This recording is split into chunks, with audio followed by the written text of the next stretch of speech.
ಸ್ತೋತ್ರ ಕರ್ತನೆ, ಸ್ತೋತ್ರ ವಾಕ್ಯವಾಗಿರುವ ನಮ್ಮ ಯೇಸಯ್ಯ, ಈ ದಿವಸದಲ್ಲೂ ಕೂಡ ಕರ್ತನೆ ನಿನ್ನ ದಾಸನನ್ನು ಮರೆಸಿ ಮಾತನಾಡುವುದು ಪವಿತ್ರಾತ್ಮನು ಎಂಬುದನ್ನು ಅರಿತುಕೊಳ್ಳುವಂತೆ ಆ ವಾಕ್ಯಕ್ಕೆ ಇನ್ನೂ ಹತ್ತಿರ ನಾವು ಸೇರುವುದಕ್ಕೆ ಕೃಪೆ ಮಾಡಿಕೊಡಬೇಕೆಂದು ಯೇಸುವಿನ ನಾಮದಲ್ಲಿ ಪ್ರಾರ್ಥಿಸ್ತೇನೆ.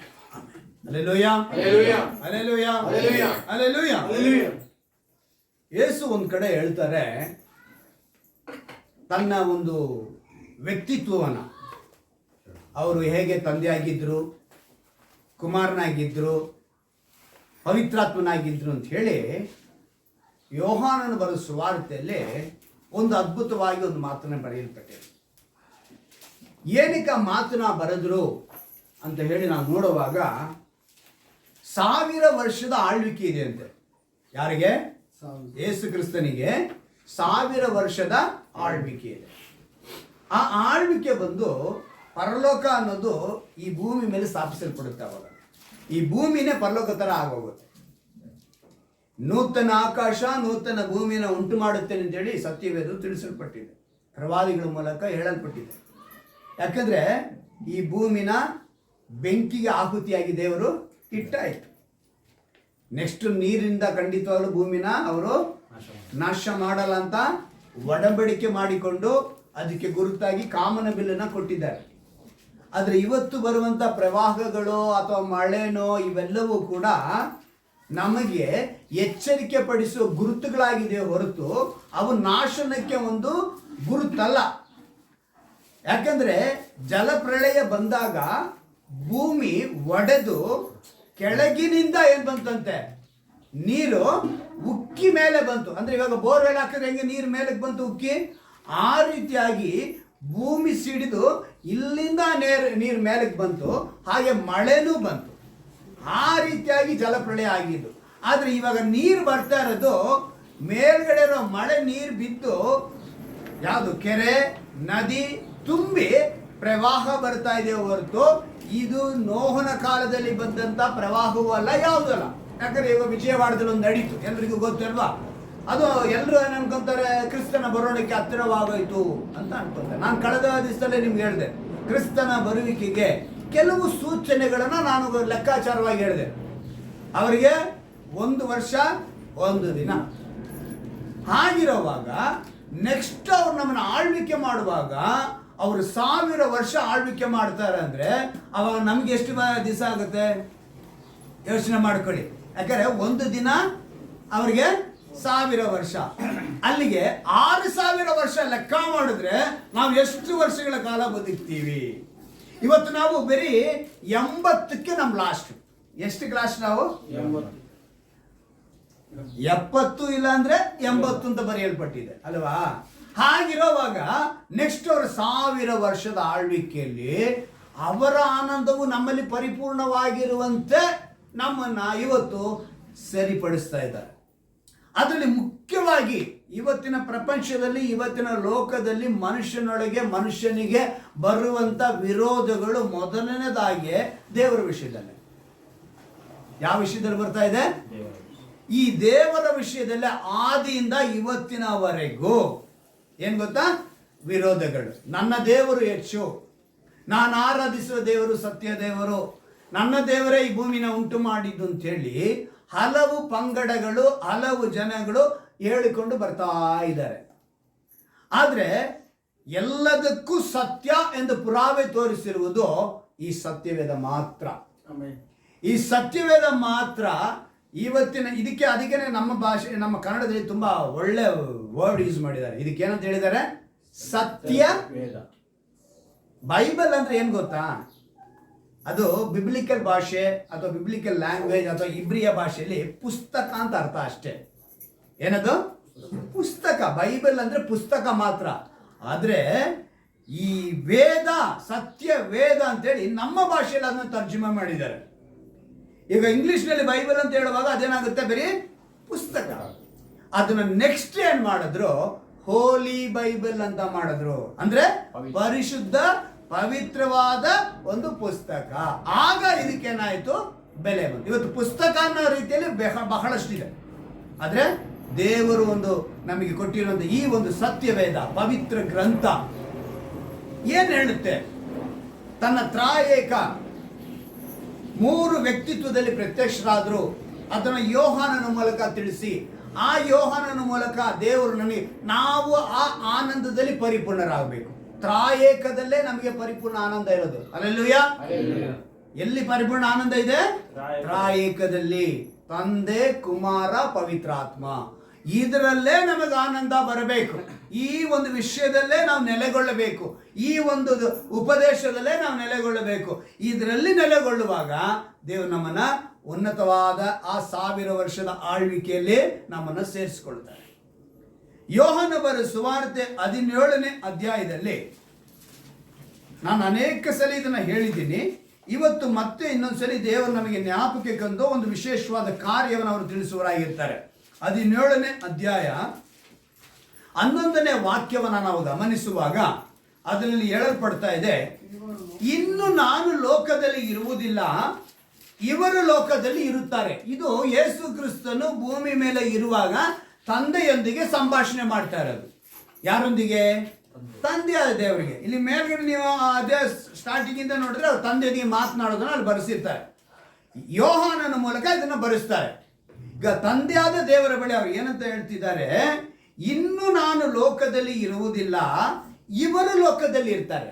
ಯಾಕಂತ ಹೇಳಿದ್ರೆ ಈ ಮನುಷ್ಯನಿಗೆ ಬೇಕಾಗಿರುವಂತ ಆತ್ಮಿಕ ಪಾಠಗಳನ್ನ, ಆತ್ಮಿಕವಾಗಿ ಬದುಕುವುದನ್ನ ಅವರು ತನ್ನ 33 ವರ್ಷ 6 ತಿಂಗಳ ಬದುಕಿನಲ್ಲಿ ತೋರಿಸ್ಕೊಟ್ಟಾಯ್ತು. ಹಲ್ಲೆಲೂಯಾ. ಆ 33 ವರ್ಷ 6 ತಿಂಗಳು ಏನಕ್ಕೆ ತೆಗೆದುಕೊಂಡ್ರು ಅಂತ ನಾವು ಯೋಚನೆ ಮಾಡುವಾಗ, ಚಿಕ್ಕ ಪ್ರಾಯ, ಈ ಮಕ್ಕಳ ಪ್ರಾಯದಲ್ಲಿ ಎಲ್ಲಿಯವರೆಗೂ ತಂದೆ ತಾಯಿ ಜೊತೆಗಿದ್ರು, ನಂತರ ತನ್ನ ವಯಸ್ಸು ಯೌವನ ಕಾಲದಲ್ಲಿ ಯಾವ ರೀತಿ ದೇವರೊಂದಿಗೆ ಇದ್ದರು, ಆಮೇಲೆ ಯೌವನ ಪ್ರಾಯ ಮುಗಿದು 30 ವಯಸ್ಸಿಗೆ ಬಂದಾಗ ಅವರು ಸೇವೆಯನ್ನು ಆರಂಭಿಸ್ತಾರೆ. ಎಷ್ಟು ವಯಸ್ಸಿಗೆ? 30 ವಯಸ್ಸಿಗೆ. 30ರಿಂದ 3 ವರ್ಷ 6 ತಿಂಗಳು ಸೇವೆ ಮಾಡ್ತಾರೆ. ಅಷ್ಟೇ ಅವ್ರ ಸೇವೆ. ಇಡೀ ಜಗತ್ತು ಬದಲಾಗಿದೆ. ಹಲ್ಲೆಲೂಯಾ. ಇವತ್ತು ಮನುಷ್ಯ ಒಂದು ಬದಲಾವಣೆಗೋಸ್ಕರ 100 ವರ್ಷ ಮಾಡಿದ್ರು ಕೂಡ ಒಂದು ಬದಲಾವಣೆ ಅವನ ಕೈಲಿ ಆಗ್ತಾ ಇಲ್ಲ. ಯಾಕಂತ ಹೇಳಿದ್ರೆ ಒಂದನ್ನೊಂದು ಕಾಲದಲ್ಲಿ ಸತಿ ಸಗಮನ ಗೊತ್ತಾ? ಏನು? ಗಂಡ ತೀರ್ಕೊಂಡ್ರೆ ಅದು ಬದಲಾಗೋದಕ್ಕೆ ಎಷ್ಟೋ ಜನ ಹೋರಾಡಬೇಕಾಯ್ತು. ಎಷ್ಟೋ ವರ್ಷಗಳು, 1000 ವರ್ಷಗಳು ಹೋರಾಡಬೇಕಾಯ್ತು. 100 ವರ್ಷಗಳು ಅದಕ್ಕೆ ಪ್ರಯತ್ನ ಪಟ್ಟರು. ಆಮೇಲೆ ಜಯ ಸಿಕ್ತು. ಆದರೆ ಯೇಸು ಕ್ರಿಸ್ತನು 3 ವರ್ಷ 6 ತಿಂಗಳಲ್ಲಿ ಇಡೀ ಪ್ರಪಂಚಕ್ಕೆ ತಾನು ಯಾರೆಂಬುದನ್ನು ಅವರು ತೋರಿಸಿಕೊಟ್ರು. ಅಂದರೆ ಅವ್ರು ನೆನೆಸಿದ್ರೆ 3 ನಿಮಿಷದಲ್ಲೂ ಮಾಡಬಹುದಾಗಿತ್ತು. ಆದರೆ ಅವ್ರು ಆ ರೀತಿ ಮಾಡಲಿಲ್ಲ. ಬದುಕಿ ತೋರಿಸಬೇಕು, ಒಂದು ಮಾದರಿ ಇರಬೇಕು, ಒಂದು ಸ್ಯಾಂಪಲ್ ಇರಬೇಕು, ಒಂದು ಮಾಡೆಲ್ ಇರಬೇಕು. ನಾನು ಯಾವಾಗಲೂ ಅವರು ನಾಳೆ ಬೆರಳು ತೋರಿಸೋದಕ್ಕೆ, ಏನಂತೆ ಬೆರಳು ತೋರಿಸೋದಕ್ಕೆ ಏನ್ ಮಹಾ ಮಾಡಿಬಿಟ್ಟೆ ಅಂತ ಯಾರೂ ಪ್ರಶ್ನೆ ಮಾಡಬಾರ್ದು ಅನ್ನೋದಕ್ಕೋಸ್ಕರ ಯೇಸು ಕ್ರಿಸ್ತನು ತನ್ನ ಬದುಕನ್ನಲ್ಲಿ, ಆಗ ಅವ್ರು ಹೇಳುವಂತ ಮಾತು ಏನಂತ ಹೇಳ್ತಿದ್ದಾರೆ, ನಾನು ಲೋಕದಲ್ಲಿ ಇರುವುದಿಲ್ಲ, ಇವರು ಲೋಕದಲ್ಲಿ ಇರುತ್ತಾರೆ, ನಾನು ನಿನ್ನ ಬಳಿಗೆ ಬರುತ್ತೇನೆ ಏನಂತ ಹೇಳ್ತಿದ್ದಾರೆ. ನಾನು ನಿನ್ನ ಬಳಿಗೆ ಬರ್ತೀನಪ್ಪ, ಪವಿತ್ರನಾದ ತಂದೆಯೇ, ನಾವು ಒಂದಾಗಿರುವ ಹಾಗೆ ಇವರು ಒಂದಾಗಿರಬೇಕೆಂದು ನೀನು ನನಗೆ ಕೊಟ್ಟ ನಿನ್ನ ಹೆಸರಿನಲ್ಲಿ. ಎಷ್ಟು ಅದ್ಭುತವಾಗಿ ಯೇಸು ಕ್ರಿಸ್ತನ್ ಹೇಳ್ತಾರೆ ನೋಡಿ. ನೀನು ನನಗೆ ಕೊಟ್ಟ ನಿನ್ನ ಹೆಸರು. ಯೇಸುವಿಗೆ ಕೊಟ್ಟ ಹೆಸರು ಯಾವ ಹೆಸರು ಅಂದ್ರೆ ತಂದೆಯ ಹೆಸರು. ಅವಾಗ ತಂದೆ ಹೆಸರೇನಾಯ್ತು? ಯೇಸು.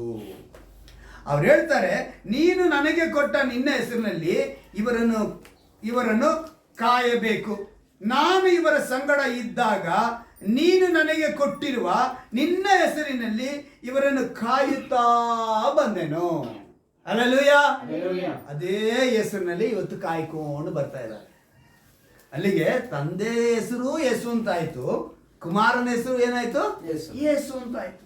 ಈಗ ನೀವು ಹಿಂದಕ್ಕೆ ಬರಬೇಕು ಅಂದ್ರೆ ಅವಾಗಲೇ ಆ ಪವಿತ್ರಾತ್ಮನ ಹೆಸರು ಕೂಡ ನಮಗೆ ಗೊತ್ತಾಗುತ್ತೆ. 14ನೇ ಅಧ್ಯಾಯಕ್ಕೆ ಬನ್ನಿ.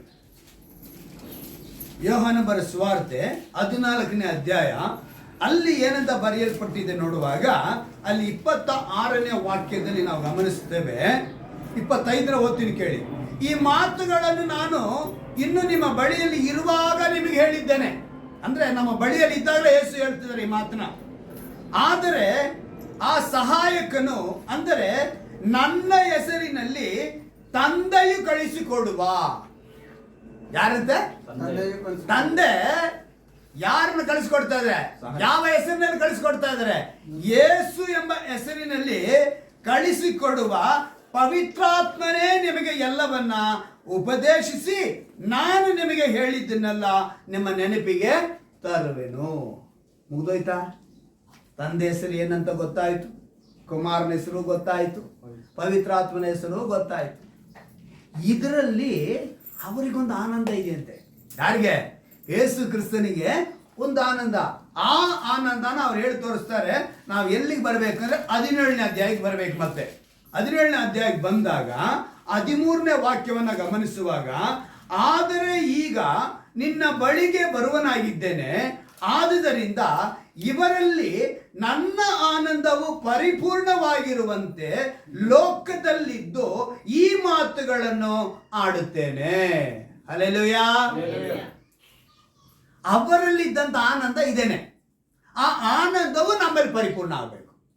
ಅದನ್ನ ಈ ಲೋಕದ ಮೇಲೆ ಇದ್ದುಕೊಂಡೇ ಅವರು ಮಾತನಾಡ್ತಿದ್ದಾರೆ. ಅವರನ್ನು ಮರೆಯಾಗಿ ಮಾತನಾಡಲಿಲ್ಲ. ಭೂಮಿ ಮೇಲೆ ಜೀವಂತವಾಗಿದ್ದಾಗ ಎಲ್ಲರ ಮುಂದೆ ಈ ವಿಷಯನ ಅವರು ಪ್ರಕಟಣೆ ಮಾಡ್ತಾರೆ. ಅಂದರೆ ಯೋಹಾನನ ಮೂಲಕ ಈ ವಿಷಯಗಳನ್ನ ಬರೆಸಿ ಇವತ್ತಿಗೂ ನಮ್ಮನ್ನ ಅದೇ ವಾಕ್ಯದಲ್ಲಿ. ಆದರೆ ಇವತ್ತು ಉಪದೇಶಗಳು ಬೇರೆ ರೀತಿ ಹೋಗ್ತಾ ಇದೆ. ಯೇಸುವಿನ ನಾಮ ಅನ್ನೋ ಒಂದು ಸೇವೆನೇ ನಡಿಬೇಕು. ಯೇಸುವಿನ ನಾಮದಲ್ಲೇ ದೀಕ್ಷಾ ಸ್ನಾನ ಮಾಡಬೇಕು. ಆವಾಗಲೇ ಪರಲೋಕ, ಆಗಲೇ ಒಂದು ನಮಗೆ ರಾಜ್ಯ, ಆಗಲೇ ನಾವು ಕ್ರೈಸ್ತರು ಅಂತ ಹೇಳುವಂಥ ಉಪದೇಶಗಳು ಬಂದು ಮನುಷ್ಯನಲ್ಲಿ ಗಲಿಬಿಲಿ ಗೊಂದಲಗಳನ್ನ ಉಂಟು ಮಾಡಿ ಮನುಷ್ಯನನ್ನ ದಾರಿ ತಪ್ಪಿಸ್ತಾ ಇದ್ದಾರೆ. ಯೇಸು ಹೇಳಿರೋ ಮಾತನ್ನೇ ಏನು ಮಾಡಿಬಿಡ್ತಾರೆ ಇವರು, ತಮ್ಮ ಅನುಕೂಲಕ್ಕೆ ಬದಲಾಯಿಸ್ಕೊಳ್ತಾರೆ. ಈಗ ಪಿಜ್ಜಾ, ಡೊಮಿನೋಸ್ ಪಿಜ್ಜಾ ಅಲ್ವಾ? ಅದು ಒಂದೇ ಪಿಜ್ಜಾ ಇದೆಯಾ, ಬೇರೆ ಪಿಜ್ಜಾನು ಇದೆಯಾ? ಎಷ್ಟು ಬ್ರ್ಯಾಂಡ್ ಇರ್ಬೋದು? ಇವತ್ತು ಅದೇ ರೀತಿ ಆಗೋಗ್ಬಿಟ್ಟಿದೆ ಸಭೆಗಳು. ನೀನು ಈ ಹೆಸರಲ್ಲಿ ಬರ್ತೀಯಾ ಯೇಸುನ, ನಾನು ಇನ್ನೊಂದು ರೂಟಲ್ಲಿ ಬರ್ತೀನಿ, ಇನ್ನೊಂದು ರೂಟಲ್ಲಿ ಬರ್ತೀನಿ ಅಂತ ಈ ಹೋಟ್ಲನ್ನ ಮಾಡ್ದಂಗೆ ದೇವರ ನಾಮವನ್ನ ತೆಗೆದುಕೊಂಡು ಹೋಗಿ ತಮ್ಮ ಹೊಟ್ಟೆಯ ಸೇವೆಯನ್ನ ಮಾಡಿಕೊಳ್ಳುವಂಥವರು ಇವತ್ತು ಪ್ರಪಂಚದಲ್ಲಿ ಅಧಿಕ ಆಗೋದು. ಸೈತಾನ ನೋಡ್ತಾನೆ, ಓಹೋ ಇವರು ನಮ್ಮವರಯ್ಯ, ಇವ್ರನ್ನ ನಾವೇನು ಮಾಡಬೇಕು, ಚೆನ್ನಾಗಿ ಬೆಳೆಸ್ಬೇಕು, ಬಿಲ್ಡಿಂಗ್ ಮೇಲೆ ಬಿಲ್ಡಿಂಗ್ ಕೊಡಬೇಕು, ಸಭೆ ಮೇಲೆ ಸಭೆ ಕೊಡಬೇಕು, ಜನಗಳ ಮೇಲೆ ಜನ ಕಳಿಸ್ಬೇಕು. ಆಗ ತಾನೇ ಅವನ ರಾಜ್ಯ ಕಟ್ಟಕ್ಕಾಗತ್ತೆ. ಅಲ್ಲಿ ಎಲ್ಲಿ ಸತ್ಯ ಇದೆಯೋ ಇವ್ರ ಹತ್ರ ಮಾತ್ರ ಒಬ್ಬರನ್ನು ಇರಿಸಬಾರ್ದು. ಆ ಪಾಸ್ಟರ್ಗೆ ಅವನು ತಿನ್ನಕ್ಕೆ ಕೂಡ ಏನಿರಬಾರ್ದು. ಅವನು ಓಡಾಡಕ್ಕೆ ಸೈಕಲ್ ಸಹ. ಇದು ಸೈತಾನನ ಕುತಂತ್ರ. ಆದ್ರೆ ಮನುಷ್ಯ ಏನ್ ಅನ್ಕೊಂತಾನೆ, ಸೈಕಲಲ್ಲಿ ಹೋಗೋ ಪಾಸ್ಟರ್ ನೋಡಿದ್ರೆ ಇವ್ರ ಹತ್ರ ಏನು ಬೇಳೆ ಬೇಯಲ್ಲ, ಆ ಪಾಸ್ಟರ್ ನೋಡ್ರಿ ಏನ್ರಿ ಅವ್ರ ಆಶೀರ್ವಾದ ನೋಡ್ರಿ, ಹೆಂಗ್ರಿ ಹಂಗ್ರಿ ಅಲ್ಲಿ ಹೋಗ್ತಾರೆ. ಇದು ಪ್ರಪಂಚ. ಆದ್ರೆ ಸತ್ಯ ಏನ್ ಹೇಳ್ತಾ ಇದೆ, ಈ ಒಂದು ವಿಷಯದಲ್ಲಿ ದೇವರಿಗೆ ಹೆಂಗೆ ಒಂದು ಪರಿಪೂರ್ಣವಾದ ಆನಂದ ಬಂತೋ ಆ ಆನಂದ ನಮ್ಮಲ್ಲಿ ಇರಬೇಕು ಅಂತ ಹೇಳಿ ಕರ್ತನು ಪ್ರಯಾಸ ಪಟ್ಟನಂತೆ. ನೀವು ಈ ಒಂದು ವಾಕ್ಯನ ನೀವು ಇನ್ನೊಂದು ಕಡೆ ನಾವು 17ನೇ ಅಧ್ಯಾಯದಲ್ಲಿ 6-8ನ ವಾಕ್ಯ ನೋಡುವಾಗ ಹೇಳ್ತಾರೆ, ಲೋಕದೊಳಗಿಂದ ನೀನು ನನಗೆ ಕೊಟ್ಟ ಮನುಷ್ಯರಿಗೆ ನಿನ್ನ ಹೆಸರನ್ನ ತಿಳಿಯಪಡಿಸಿದೆನು. ಯೇಸು ಹೇಳ್ತಿದ್ದಾರೆ. ಯಾರ ಹೆಸರನ್ನ ತಿಳಿಯಪಡಿಸಿದಂತೆ? ಯೆಹೋವಾ ಎಂಬ ದೇವರಿಗೆ ಯೇಸು ಎಂಬ ಹೆಸರಿದೆ ಅಂತೇಳಿ ತಿಳಿಯಪಡಿಸಿದ್ರಂತೆ. ಯೇಸು ತಿಳಿಯಪಡಿಸಿ ಅವ್ರು ಹೇಳ್ತಿದ್ದಾರೆ, ಇವರು ನಿನ್ನವರಾಗಿದ್ದರು, ನೀನು ಇವರನ್ನು ನನಗೆ ಕೊಟ್ಟಿ. ಅಪ್ಪ ನೀನ್ ನನಗೆ ಕೊಟ್ಟಿದ್ಯಾ. ಯಾಕೆಂತ ಹೇಳಿದ್ರೆ ಅವ್ರು ಹೇಳ್ತಾರಲ್ಲ, ಯೆಹೋವಾ ದೇವರು ಏನಂತ ಹೇಳ್ತಾರೆ, ಈ ಲೋಕದ ಮೇಲೆ ಎಷ್ಟೋ ನನ್ನ ಪ್ರೀತಿಯನ್ನಿಟ್ಟು ತನ್ನ ಒಬ್ಬನೇ ಕುಮಾರನಾದ ಯೇಸು ಕ್ರಿಸ್ತನನ್ನ ನೆನಪಿಸ್ಕೊಳ್ತಾ ಇದ್ದಾರೆ. ಯೇಸು ನೀನು ಕೊಟ್ಟಿದ್ದಪ್ಪ ಈ ಜನ, ನಾನು ಸಂಪಾದನೆ ಮಾಡಿದಲ್ಲ ಅಂತ ಹೇಳ್ತಾರೆ. ಅವ್ರು ನೆಕ್ಸ್ಟ್ ಸಂಪಾದನೆ ಮಾಡಿದ್ದು ಯಾವುದು ಅಂತ ಹೇಳಿದ್ರೆ, ತನ್ನ ರಕ್ತದಿಂದ ಸ್ಥಾಪಿತವಾಗುವ ಹೊಸ ಒಡಂಬಡಿಕೆ. ನಾವು ಏನಂತ ಹೇಳ್ತೀವಿ ಕರ್ತನ ಪಂಕ್ತಿಯಲ್ಲಿ, ಈ ರಕ್ತವನ್ನು ಪಾನ ಮಾಡುವಾಗ ಇದು ನನ್ನ ರಕ್ತದಿಂದ ಹೊಸದಾಗಿ ಸ್ಥಾಪಿಸಲ್ಪಡುವ ಹೊಸ ಒಡಂಬಡಿಕೆ ಅಂತ ಹೇಳ್ತಾರೆ. ಯಾವಾಗ? ಪ್ರಾಣಾನ್ ಕೊಟ್ಟ ಮೇಲೆ. ಪ್ರಾಣ ಕೊಡೋದಕ್ಕೆ ಮುಂಚೆ ಅವ್ರು ಹೇಳುವಂತ ಮಾತು ಏನಂತ ಹೇಳ್ತಿದ್ದಾರೆ, ಇದು ನೀನು ನನಗೆ ಕೊಟ್ಟಿದ್ದೀವರು, ನಂದೇನಿಲ್ಲ. ತಂದೆ ದೇವರ ಹತ್ರ ಎಷ್ಟು ಹೇಳ್ತಾರೆ, ಸ್ಪಷ್ಟವಾಗಿ ಹೇಳ್ತಾರೆ. ನಂತರ ಅವ್ರು ಹೇಳ್ತಾರೆ, ನನಗೆ ಕೊಟ್ಟಿ ಮತ್ತು ಇವರು ನಿನ್ನ ವಾಕ್ಯವನ್ನ ಕೈಕೊಂಡು ನಡೆದಿದ್ದಾರೆ, ನೀನು ನನಗೆ ಕೊಟ್ಟಿದ್ದೆಲ್ಲ ನಿನ್ನಿಂದಲೇ ಬಂದದೆ ಎಂದು ಈಗ ಇವರು ತಿಳಿದುಕೊಂಡಿದ್ದಾರೆ. ಹೇಗೆಂದರೆ ನೀನು ನನಗೆ ಕೊಟ್ಟ ಮಾತುಗಳನ್ನು ನಾನು ಇವರಿಗೆ ಕೊಟ್ಟಿದ್ದೇನೆ, ಇವರು ಆ ಮಾತುಗಳನ್ನು ಕೈಕೊಂಡು ನನ್ನನ್ನು ನಿನ್ನ ಬಳಿಯಿಂದ ಹೊರಟು ಬಂದವನೆಂದು ನಿಜವಾಗಿ ತಿಳಿದು ನೀನೇ ನನ್ನನ್ನು ಕಳಿಸಿಕೊಟ್ಟಿರುವುದಾಗಿ ನಂಬಿದ್ದಾರೆ. ನೀವು ಅದನ್ನು ನಂಬಬೇಕು. ನಂಬಿದಾಗ ಆ ಆನಂದವು ನಿಮ್ಮಲ್ಲಿ ಪರಿಪೂರ್ಣ. ಇದೇ ದೇವರಿಗಿದ್ದನ್ನ ಪರಿಪೂರ್ಣವಾದ ಆನಂದ. ಈಗ ದೇವರ ಮಾತು, ನೀನು ನನಗೆ ಕೊಟ್ಟ ಮಾತು ಅಂತ ಹೇಳ್ತಾರೆ. ಯಾವ್ಯಾವ ಮಾತುಗಳು ಇರ್ಬೋದು ಅಂತ ನಾವು ಯೋಚನೆ ಮಾಡುವಾಗ, ದೇವರು ಯೆಹೋವ ದೇವರು ಕೆಲವು ಮಾತುಗಳನ್ನ ಕೊಟ್ಟಿದ್ದಾರೆ, ಯೇಸು ಕ್ರಿಸ್ತನು ಮಾತುಗಳನ್ನ ಕೊಟ್ಟಿದ್ದಾರೆ. ಎರಡನ್ನೂ ನಾವೇನ್ ಮಾಡಬೇಕು, ಹೋಲಿಕೆ ಮಾಡ್ಕೋಬೇಕು. ಅವ್ರು ಹೇಳ್ತಾರೆ 15ನೇ ಅಧ್ಯಾಯ ನೋಡ್ತೀವಿ, ನೀವು ನನ್ನಲ್ಲಿಯೂ ನನ್ನ ವಾಕ್ಯಗಳು ನಿಮ್ಮಲ್ಲಿಯೂ. ಯೇಸು ಕ್ರಿಸ್ತನಿಗೆ ಇನ್ನೊಂದು ಹೆಸರಿದೆ, ವಾಕ್ಯವಾಗಿರುವ ಯೇಸು ಅಂತ. ಸೊ ಯೆಹೋವ ದೇವರು ಕೂಡ ವಾಕ್ಯ ಕೊಟ್ಟಿದ್ದಾರೆ. ಆ ವಾಕ್ಯ ಅದೇ ವಾಕ್ಯ ಎರಡು ಹೋಲಿಕೆ ಮಾಡಿ ನೋಡುವಾಗ ನಾವು ಆ ವಾಕ್ಯದಲ್ಲಿ ಆನಂದವುಳ್ಳವರಾಗಿದ್ದೇವಾ ಅಂತ ನಾವು ತಿಳ್ಕೋಬೇಕು. ಅದನ್ನೇ ನೀವು ನಂಬಿದವರಾಗಿರ್ತೀರಿ. ಯಾಜಕ ಕಾಂಡದಲ್ಲಿ ಒಂದು ಮಾತನ್ನ ಬರೆಸಿರ್ತಾರೆ ನೋಡಿ, ಯೆಹೋವ ದೇವರ ವಾಕ್ಯ ಅದು. ನಂತರ ನಾವು ಹೊಸ ಒಡಂಬಡಿಕೆಗೆ ಬರ್ತೀವಿ, ಅದೇ ಮಾತನ್ನ ಯೇಸು ಕ್ರಿಸ್ತನ ಯಾವ ರೀತಿ ಹೇಳ್ತಾರೆ ಅಂತ. ಯಾಜಕ ಕಾಂಡ 19ನೇ ಅಧ್ಯಾಯ, ಯಾಜಕ ಕಾಂಡ 19ನೇ ಅಧ್ಯಾಯ 2ನೇ ವಾಕ್ಯ. ನೀನು ಇಸ್ರಾಯೇಲರ ಸಮೂಹದವರಿಗೆ ಹೀಗೆ ಆಜ್ಞಾಪಿಸಬೇಕು, ನಿಮ್ಮ ದೇವರಾದ ಯೆಹೋವನೆಂಬ ನಾನು ಪರಿಶುದ್ಧನಾಗಿರುವುದರಿಂದ ನೀವು ಪರಿಶುದ್ಧರಾಗಿರಬೇಕು. ಏನಂತ ಹೇಳ್ತಾರೆ? ನಿಮ್ಮ ದೇವರಾದ ಯೆಹೋವನು ಪರಿಶುದ್ಧನಾಗಿರುವುದರಿಂದ ನೀವು ಪರಿಶುದ್ಧರಾಗಿರಬೇಕು. ಅವಾಗ ಹೊಸ ಒಡಂಬಡಿಕೆ ಕಾಲದಲ್ಲಿ ಬರುವಾಗ ತಿಮೋಥೆಯನಿಗೆ ಅವರು ಬರೆಯುವಾಗ ಹೇಳ್ತಾರೆ, ನಾನು ಪರಿಶುದ್ಧನು, ನೀವು.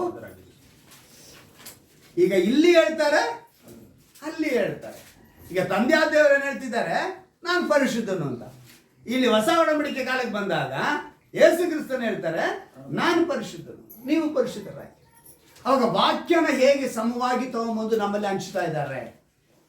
ಅವತ್ತು ಇಸ್ರಾಯೇಲರು ಹೇಳಿದಂಥ ಮಾತನ್ನ ಇವತ್ತು ಆತ್ಮಿಕ ಇಸ್ರಾಯೇಲ್ ಅಂತ ನಮಗೆ ಅದನ್ನೇ ಹೇಳ್ತಾರೆ ದೇವರು ಅಲ್ವಾ. ಈಗ ಅದೇ ಅಧ್ಯಾಯ ಯಾಜಕಾಂಡದಲ್ಲಿ 19ನೇ ಅಧ್ಯಾಯದಲ್ಲೇ 9ನೇ ವಾಕ್ಯವನ್ನು ನಾವು ಗಮನಿಸುವಾಗ ಒಂದು ಅದ್ಭುತವಾದ ಮಾತು ಬರೆಯಲ್ಪಟ್ಟಿದೆ. ನೀವು ಪೈರುಗಳನ್ನು ಕೊಯ್ಯುವಾಗ ಹೊಲಗಳ ಮೂಲೆಗಳಲ್ಲಿರುವುದನ್ನೆಲ್ಲ ಕೊಯ್ಯಬಾರದು ಮತ್ತು ಕೊಯ್ಲಾಗ ಅಕ್ಕಲಾಯಬಾರದು. ಏನಂತೆ? ಕೊಯ್ಲಾಗ ಅಕ್ಕಲಾಯ. ಮೊದಲನೇದಾಗ ಅವ್ರು ಹೇಳ್ತಾರೆ, ಮೂಲೆಗಳಿರುವುದನ್ನೆಲ್ಲ ಕೊಯ್ಯಬಾರದು. ಅಂದ್ರೆ ಒಂದು ಕಡೆ ಒಂದು ಮೂಲೆಯಲ್ಲಿರೋದು ಏನ್ ಮಾಡಬಾರ್ದಂತೆ, ಕೊಯ್ಯಬಾರ್ದಂತೆ. ಮತ್ತೆ ಅಕ್ಕಲಾಯಬಾರ್ದು, ಅಲ್ಲೆಲ್ಲೇ ಬಿದ್ದಿರುತ್ತಲ್ಲ ಅದನ್ನು ಕೂಡ ಆಯಬಾರದು. ದ್ರಾಕ್ಷಿಯ ತೋಟಗಳಲ್ಲಿಯೂ ಅಕ್ಕಲಾಯ ಕೂಡದು. ಉದುರಿದ ಹಣ್ಣುಗಳನ್ನು ಆರಿಸಿಕೊಳ್ಳದೆ ಬಡವರಿಗೆ ಪರದೇಶಿಗಳಿಗೂ ಬಿಟ್ಟು ಬಿಡಬೇಕು. ಯಾರಿಗೆ ಬಿಡಬೇಕಂತ ಅದನ್ನ? ಬಡವರಿಗೂ. ಅಲ್ಲಿಗೆ ತಂದೆಯಾದ ದೇವರ ಉದ್ದೇಶ ಏನು? ಶ್ರೀಮಂತನಾಗಿದ್ದವನು ಬಡವನಾಗಿರೋನು ಏನ್ ಮಾಡಬೇಕು? ನೀನು ಒಂದು ಸಹನ, ಒಂದು ಇದು ಕೊಟ್ಬಿಡ್ಬೇಕು, ಅವ್ರಿಗೋಸ್ಕರ ಅದನ್ನ ಬಿಟ್ಟು ಬಿಡಬೇಕು. ಇದನ್ನೇ ನಾವು ಹೊಸ ಒಡಂಬಡಿಕೆ ಕಾಲದಲ್ಲಿಕ್ಕೆ ಬಂದ್ರೆ, ಈಗ ದೇವರು ಹೇಳಿದ್ರು ಬಡವರಿಗೆ ನೀನು ಕೊಟ್ಬಿಡ್ಬೇಕು, ಅದನ್ನ ನೀನು ಹಾಯಬಾರ್ದು, ಅಕ್ಕಲಾಯಬಾರ್ದು, ಅವ್ರಿಗೋಸ್ಕರ ಅದನ್ನ ಬಿಡಬೇಕು. ಬಡವರು ಪರದೇಶಿಗಳು ಅಂದ್ರೆ ಎಲ್ಲೋ ಬಂದಿರ್ತಾರೆ, ವಲಸೆಯಾಗಿ ಇರೋಕ್ಕೆ ಜಾಗ ಇಲ್ಲ, ತಿನ್ನಕ್ಕೆ ಏನಿಲ್ಲ ಅನ್ನೋವಾಗ ಅವ್ರೇನ್ ಮಾಡ್ತಾರೆ, ಅಲ್ಲೋಗಿ ಅದನ್ನು ತೆಗೆದುಕೊಳ್ತಾರೆ ಅಂತ ಇಸ್ರಾಯೇಲರಿಗೆ ನಿಯಮವಾಗಿ ಕೊಟ್ಟಂತ ಒಂದು ಆಜ್ಞೆ ಇದು ಅಲ್ವಾ. ಇದರಲ್ಲಿ ಈ ಅಧ್ಯಾಯ 19ನೇ ಅಧ್ಯಾಯನ ಓದಕ್ಕೆ ಬರೋರೆಲ್ಲ ಗಮನ ಇಟ್ಟು ಕೇಳಿ. ಓದಕ್ಕೆ ಬರ್ದಿರೋರಿಗೆ ದಯವಿಟ್ಟು ಹೇಳ್ತೀನಿ, ಇದೊಂದನ್ನ ಮಾಡ್ಕೊಳ್ಳಿ. ರೇಡಿಯೋನಲ್ಲಿ ಬರುತ್ತೆ ವಾಯ್ಸ್ ಬೈಬಲ್, ಆಯ್ತಾ? ನೀವು ಅದನ್ನು ಮನೇಲಿ ಹಾಕ್ಬಿಡಿ. ವಿದ್ಯೆ ಇಲ್ದಿರೋರು ಆ ವಾಕ್ಯನ ಕೇಳಿಕೊಂಡು ಮನೇಲಿ ಅದನ್ನು ಇರ್ಬೋದು. ಇವಾಗ ವಾಯ್ಸ್ ಬೈಬಲ್ ಕೂಡ ಬಂದಿದೆ. ನೀವು ಅದನ್ನ ಹಾಕ್ಕೊಂಡ್ರೆ ನಿಮ್ಗೆ ವಾಕ್ಯಗಳು ನಿಮ್ಮ ಮನೇಲಿ, ಇವತ್ತು ಅನೇಕರು ಏನೇನೋ ಶ್ಲೋಕಗಳನ್ನ ಹಾಕ್ಕೊಂತಾರೆ. ನೀವು ವಾಕ್ಯನ ಹಾಕಿ, ಇವತ್ತು ನಮಗೆ ನೆಟ್ಟಲ್ಲೇ ಸಿಗುತ್ತೆ ವಾಯ್ಸ್ ಬೈಬಲು. ನೀವು ಅದನ್ನ ಹಾಕಿ ಆನ್ ಮಾಡಿ ಬಿಟ್ರೆ ಆಟೋಮೆಟಿಕ್ಕಾಗಿ ಬೈಬಲ್ ವಾಕ್ಯ ಹೋಗ್ತಾ ಇರುತ್ತೆ, ನಿಮ್ಮ ಕಿವಿಗೆ ಬೀಳುತ್ತೆ. ವಿದ್ಯೆ ಬರ್ದಿರೋರು ಅದನ್ನ ಮಾಡಿ, ವಿದ್ಯೆ ಬರೋರು ಕುತ್ಕೊಂಡು ಓದ್ರಿ. ಈ ವಾಕ್ಯ, ಈ 19ನೇ ಅಧ್ಯಾಯ 1ರಿಂದ ಹಿಡಿದು ನೀವು 37ನೇ ವಾಕ್ಯದವರೆಗೂ ಅದ್ಭುತವಾದ ಮಾತುಗಳನ್ನ ಬರೆಸಿದ್ದಾರೆ ದೇವರು. ಆದರೆ ನಾನು ಒಂದು 2 ಮಾತ್ರ ಹೇಳಿ ನಾನು ಮುಂದಕ್ಕೆ ಹೋಗ್ತೀನಿ. ಇವಾಗ ಇದು ನೋಡಿದ್ವಾ, ಈಗ ಬಡವರಿಗೋಸ್ಕರ ಬಿಟ್ಬಿಡ್ಬೇಕು ಅಂತ. ಈಗ ನಾವು ಹೊಸ ಒಡಂಬಡಿಕೆ ಹೋಗಬೇಕು, ಯಾಕಂದರೆ ಆ ವಾಕ್ಯ ಅಲ್ಲಿ ಇಲ್ಲಿ 2 ಒಂದೇ ಥರ ಇರಬೇಕು. 1 ಯೋಹಾನನು ಬರೆದ ಪತ್ರಿಕೆ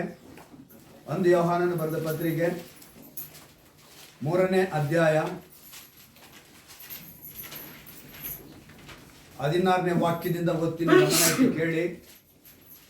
1 ಯೋಹಾನನ ಬರೆದ ಪತ್ರಿಕೆ 3ನೇ ಅಧ್ಯಾಯ 16ನೇ ವಾಕ್ಯದಿಂದ, ಕ್ರಿಸ್ತನು ನಮಗೋಸ್ಕರ ತನ್ನ ಪ್ರಾಣವನ್ನು ಕೊಟ್ಟಿದ್ದರಲ್ಲಿಯೇ ಪ್ರೀತಿ ಇಂಥದ್ದೆಂದು ನಮಗೆ ತಿಳಿದು ಬಂದಿದೆ. ನಾವು ಸಹ ಸಹೋದರರಿಗೋಸ್ಕರ ನಮ್ಮ ಪ್ರಾಣಗಳನ್ನು ಕೊಡುವ ಹಂಗಿನಲ್ಲಿದ್ದೇವೆ. ಈ ಲೋಕದ ಸಂಪತ್ತುಳ್ಳ ಯಾವನಾದರೂ ಕೊರತೆಯಲ್ಲಿ ಬಿದ್ದಿರುವ ತನ್ನ ಸಹೋದರನನ್ನು ನೋಡಿ ಕರುಣಿಸದೇ ಬಿಟ್ಟರೆ ದೇವರ ಪ್ರೀತಿಯು ಅವನಲ್ಲಿ ನೆಲೆಗೊಂಡಿರುವುದು ಉಂಟೆ ಎಂದು ಕ್ವಶನ್ ಮಾರ್ಕ್. ಆ ವಾಕ್ಯ ಏನು ಹೇಳ್ತು? ಬಡವರಿಗೋಸ್ಕರ ಕೊಡಬೇಕು. ಈಗ ಕ್ರಿಸ್ತನು ಬಂದ ಮೇಲೆ ಅವರೇನು ಹೇಳ್ತಾರೆ? ಯೋಹಾನನ ಮೂಲಕ ಹೇಳ್ತಿದ್ದಾರೆ, ನಿಮ್ಮಲ್ಲಿ ಒಬ್ಬ ಸಂಪತ್ತುಳ್ಳವನಾಗಿದ್ರೆ ಯಾರು ಕೊಡಬೇಕು? ಒಬ್ಬ ಸಹೋದರನಿಗೆ ಬಡವನಾಗಿದ್ರೆ ಅವನಿಗೆ ನೀನು ಕೊಡಬೇಕು, ಸಹಾಯ ಮಾಡಬೇಕು. ಅದೇ ಕ್ರಿಸ್ತನ ಪ್ರೀತಿ. ಪ್ರಿಯರಾದ ಮಕ್ಕಳೇ, ನಾವು ಬರೀ ಮಾತಿನಿಂದಾಗಲಿ ಬಾಯಿ ಪಚಾರದಿಂದಾಗಲಿ ಬಾಯಿ ಪಚಾರದಿಂದಾಗಲಿ ಪ್ರೀತಿಸುವವರಾಗಿರಬಾರದು. ಏನ್ ಮಾಡಬಾರ್ದು? ನಾವು ಬರೀ ಬಾಯಿ ಮಾತಿನಲ್ಲಿ ದೇವರ ಪ್ರೀತಿ ಹೇಳೋದಲ್ಲ, ಕ್ರಿಯೆ ಮಾಡಿ ತೋರಿಸಿದ್ರೇನೆ ನಿಮ್ಮ ಪ್ರೀತಿಯು ಕೃತ್ಯದಲ್ಲಿಯೂ ಸತ್ಯದಲ್ಲಿಯೂ ತೋರಬೇಕು. ಅವತ್ತು ಹಳೆ ಒಡಂಬಡಿಕೆ ಕಾಲದಲ್ಲಿ ಯೆಹೋವಾ ದೇವರು ಏನಂತ ಹೇಳಿದ್ರು ಅಂದ್ರೆ ಯೇಸುನೇ, ಯೆಹೋವಾ ಎಂಬವರು. ಆವಾಗ ಅವರ ಹೆಸರೇನಿದೆ? ಯೇಸು. ಅವರೇನು ಹೇಳ್ತಾರೆ? ನೀನು ಬಿಟ್ಬಿಡು, ಅದನ್ನ ಒಂದು ಮೂಲೆಯಲ್ಲಿ ಇರೋದನ್ನ ಬಿಡು. ಯಾರಿಗೆ? ಬಡವರಿಗೂ ಪರದೇಶಿಗಳು. ಇನ್ನು ಅದ್ರಲ್ಲಿ ಬೇಕಾದಷ್ಟು ಮಾತುಗಳಿದೆ. ನಾವು ಒಂದು 2-3 ಮಾತ್ರ ಧ್ಯಾನ ಮಾಡಿ ನಾವು ಮುಂದಕ್ಕೆ ಹೋಗೋಣ. ಅನೇಕ ವಾಕ್ಯಗಳು ಅದರಲ್ಲಿದೆ. ಹಾಗಿರುವಾಗ ಬಡವರಿಗೆ ಸಹಾಯ ಮಾಡು, ಬಡವರನ್ನ ಪ್ರೀತಿಸು ಅಂತ ಹೇಳುವಾಗ, ಆದರೆ ಇವತ್ತು ಬಡವರನ್ನ ನಾವೆಲ್ಲಿ ಪ್ರೀತಿ ಮಾಡ್ತೀವಿ, ದಯ ತೋರಿಸ್ತೀವಿ? ಪ್ರೀತಿಸೋದೂ ಇಲ್ಲ. ಒಂದು ವಿಷಯ ಹೇಳ್ಬೇಕಂದ್ರೆ, ಎತ್ತವ್ರನ್ನೇ ಅನಾಥಾಶ್ರಮಕ್ಕೆ ಬಿಡುವಂಥ ಕಾಲದಲ್ಲಿ ನಾವಿದ್ದೀವಿ. ಯಾರನ್ನ? ಎತ್ತವ್ರನ್ನ. ಅನಾಥಾಶ್ರಮ ಬರಲಿಕ್ಕೆ ಕಾರಣ ಏನು? ಪ್ರೀತಿ ಇಲ್ಲ. ಇವತ್ತು ಆ ಪ್ರೀತಿ ಇಲ್ಲದ ನಿಮಿತ್ತ ಅನಾಥಾಶ್ರಮ ಭೂಮಿ ಮೇಲೆ ಬಂದಿದೆ. ಎಲ್ಲರೂ ತನ್ನ ತಂದೆ ತಾಯಿಗಳನ್ನ ಚೆನ್ನಾಗಿ ನೋಡ್ಕೊಂಡಿದ್ರೆ ವೃದ್ಧಾಶ್ರಮ ಅನ್ನೋ ಬರೋ ಅವಶ್ಯಕತೆನೇ ಇರಲಿಲ್ಲ. ಹೆತ್ತವರನ್ನ ನೋಡದೇ ಇರೋದಕ್ಕೆ ಕಾರಣ ಅಂದ್ರೆ ಈ ವಾಕ್ಯಗಳು ಯಾರಲ್ಲಿಲ್ಲ? ಮನುಷ್ಯನಲ್ಲಿ ಇಲ್ಲ, ಕ್ರೈಸ್ತರಲ್ಲೂ ಇಲ್ಲ. ಈಗ ಅದು ಇಲ್ಲದ ನಿಮಿತ್ತ ನಾವೇನಾಗಿದ್ದೀವಿ? ಅವ್ರನ್ನ ತಗೊಂಡೋಗಿ ಆಶ್ರಮಗಳಿಗೆ ಬಿಡ್ತಾ ಇದ್ದೀವಿ. ಕೆಲವು ಪುರುಷರು, ಎಲ್ಲರೂ ಅಲ್ಲ, ನಾನು ಅದನ್ನ ಹೇಳ್ತಾರೆ ಡಿಸ್ಕ್ಲೈಮರ್ ಏನೋ ಹೇಳ್ತಾರಲ್ಲ, ಆ ಥರ ಹೇಳ್ಬಿಟ್ಟೆ ಹೇಳ್ತೀನಿ. ಕೆಲವು ಅಂತ ಹೇಳ್ತೀನಿ, ಎಲ್ಲರೂ ಹೇಳಲ್ಲ. ಅತ್ತೆ ಮಾವನಿಗೆ ಬೆಲೆನೇ ಕೊಡಲ್ಲ. ಯಾರಿಗೆ? ಅತ್ತೆ ಮಾವ ಅಂದ್ರೆ ಅಲ್ವಾ, ಅವ್ರಿಗೇನು ಕೊಡಲ್ಲ? ಕೆಲವು ಸ್ತ್ರೀಯರು ಏನ್ ಮಾಡ್ತಾರೆ? ತಮ್ಮ ಅತ್ತೆ ಮಾವನಿಗೆ ಬೆಲೆ ಕೊಡಲ್ಲ. ಹೀಗಿರೋವಾಗ ಅಂದ್ರೆ ನಾನು ಕಣ್ಣಾರ ನೋಡಿದ್ದು ಉಂಟು, ಕಿವಿಯಾರ ಕೇಳಿದ್ದು ಉಂಟು. ನಿಮ್ಮಮ್ಮ ಅಲ್ಲಿ ಹೋಗಿದ್ದಾಳ, ಅಲ್ಲೇ ಇರಬೇಕು. ಮನೆ ಹೊಸಲು ತುಳಿದ್ರೆ ಇನ್ನೇನು ಚೆನ್ನಾಗಿರಲ್ಲ ನೋಡು. ಹೆಂಗ್ ಓದ್ಲ ಹಂಗೆ ಇರಲಿ. ಯಾರನ್ನ? ಅತ್ತೆನ. ಒಂದು ಹೇಳ್ತೀನಿ, ಇಲ್ಲಿರೋಂಥ ನಾವೆಲ್ಲರೂ ಕೂಡ ಇವತ್ತಿನ ದಿವಸದಲ್ಲಿ ನೀವು ನಿಮ್ಮ ಚಿಕ್ಕ ಚಿಕ್ಕ ಮಕ್ಕಳು, ನಾಳೆ ಇವರಿಗೆಲ್ಲ ಮದುವೆ ಆದಮೇಲೆ ನೀವು ಮಾವ ಆಗ್ತೀರಾ, ನೀವು ಅತ್ತೆ ಆಗ್ತೀರಾ. ಆವಾಗ ಅತ್ತೆ ಕತ್ತೆ ಆಗುತ್ತಾ, ಕತ್ತೆ ಅತ್ತೆ ಆಗುತ್ತಾ ನನಗೆ ಗೊತ್ತಿಲ್ಲ. ಆದರೆ ನಾಳೆ ಏನಿದೆ, ನೀನು ಮಾವನೇ, ನೀನು ಅತ್ತೆನೆ. ಗಂಡು ಮಕ್ಕಳನ್ನ ಎತ್ತಿದ್ರು ಸೇರಿ, ಹೆಣ್ಣು ಮಕ್ಕಳನ್ನ ಎತ್ತಿದ್ರು ಸೇರಿ, ನಾವೇನಾಗಬೇಕು? ಅತ್ತೆ ಮಾವ ಆಗಲೇಬೇಕು. ಅದೇ ಪರಿಸ್ಥಿತಿ ಬರುತ್ತೆ. ತುಂಬ ಸಲ ತುಂಬ ವಿಷಯಗಳು ಹೇಳ್ತಾರೆ. ಚಿಕ್ಕ ಮಕ್ಕಳು ತಾತ ಅಜ್ಜಿಗೆ ಮಾಡೋದನ್ನ ನೋಡಿಕೊಂಡು ಆ ತಟ್ಟೆನ ಎತ್ತಿಕ್ತಾರಂತೆ. ಏನಕ್ಕಂದ್ರೆ ನಾಳೆ ಡ್ಯಾಡಿ ಮಮ್ಮಿಗೆ ಅದನ್ನೇ ಇಡಬೇಕು, ಯಾಕಂದ್ರೆ ಇದೇ ಥರ ವಯಸ್ಸಾಗಿರೋರು ತಟ್ಟೆ ಕೊಟ್ಟು ಇದೇ ತಟ್ಟೆ ಅಲ್ವಾ ಅಂತೇಳಿ ಆ ಮಕ್ಕಳು ಯಾವಾಗಲೇ ಎತ್ತಿಕ್ಕುವಂತೆ ಚಿಕ್ಕ ಮಕ್ಕಳಲ್ಲಿ. ಇದನ್ನು ನಾನು ತುಂಬ ಸಲ ಗಮನಿಸಿದ್ದೀನಿ. ನಾವೇನು ಮಾಡ್ತೀವೋ ನಮ್ಮ ಮಕ್ಕಳು ಅದನ್ನೇ ನಾಳೆ ನಮಗೆ. ಸೊ ನಾವು ಎಚ್ಚರಿಕೆಯಿಂದ ಇರಬೇಕು. ಅಲ್ಲಿಗೆ ದೇವರು ನಮ್ಮನ್ನ ನೋಡಿ, ಕಾಲಚಕ್ರ ಬದಲಾಗಲ್ಲ, ಅದ್ರ ಪಾಡಿಗೆ ಅದಿರುತ್ತೆ. ಗಡಿಯಾರ ಬದಲಾಗುತ್ತಾ? ಇಲ್ಲ. ಅದ್ರ ಟೈಮ್ ಕರೆಕ್ಟಾಗಿ ಅದ್ರ ಕೆಲಸ ಮಾಡ್ಕೊಂಡು ಹೋಗುತ್ತೆ. ಅದೇ ರೀತಿ ಒಂದು ಕಾಲಚಕ್ರ ಬಂದಾಗ ನಾವು ಅತ್ತೆನೆ, ನಾವು ಮಾವನೇ. ನೀನು ಯಾವಾಗ ಚೆನ್ನಾಗಿರಲ್ಲ ಅಂತ ಹೇಳಿದೋ, ನಾಳೆ ಅದೇ ಮಾತು ನಿನಗೆ ರಿವರ್ಸ್, ಚೆನ್ನಾಗಿಲ್ಲ. ಇದನ್ನ ನಾವು ಮನಸ್ಸಿನಾಗ ಅಂದ್ಕೊಂಡ್ಬಿಟ್ರೆ ಖಂಡಿತವಾಗಲೂ ದೇವರ ವಾಕ್ಯದಲ್ಲಿ ನೆಲೆಗೊಳ್ತೀವಿ. ಬಡವರಿಗೆ ಸಹಾಯ ಮಾಡಬೇಕು ಅನ್ನೋದು, ಎಲ್ಲರನ್ನು ಪ್ರೀತಿಸಬೇಕು ಅನ್ನೋದನ್ನ ದೇವರು ವಾಕ್ಯದ ಮೂಲಕ ಹೇಳ್ತಾರೆ. ಅಂದರೆ ಅವರು ಯಾವ ವಿಷಯದಲ್ಲಿ ಪರಮಾನಂದ ಪಡ್ಕೊಂಡ್ರು? ನಿನ್ನ ವಾಕ್ಯನ ಇವ್ರಿಗೆ ಹೇಳಿದ್ದೀನಪ್ಪ, ನೀನು ಕೊಟ್ಟಿರೋ ವಾಕ್ಯದಲ್ಲಿ ಇವರು ನೀನೇ ನನಗೆ ಕೊಟ್ಟಿದ್ದು ಅಂತ ಯೇಸು ಹೇಳುವಾಗ ಆ ವಾಕ್ಯ ಎಂಥದ್ದು ಅಂತ ಹೇಳಿದ್ರೆ ಇಲ್ಲಿ ಹೇಳಲ್ಪಟ್ಟಿದೆ. ಒಂದನ್ನು ಮಾತ್ರ ನಿಮಗೆ ತಿಳಿಸಿದ್ದೀನಿ, ಇನ್ನೊಂದು ಹೊಸ ಒಡಂಬಡಿಕೆಗಳು ತೋರಿಸ್ತಿದ್ದೀನಿ. ಈಗ ಇದನ್ನ ನಾವು ಫಾಲೋ ಮಾಡಿದ್ರೆ ಸಾಕು, ಪ್ರೀತಿ ಎಲ್ಲವನ್ನ ಮುಚ್ಚುತ್ತವೆ. ಅಲ್ಲೆಲ್ಲೂಯ್ಯ.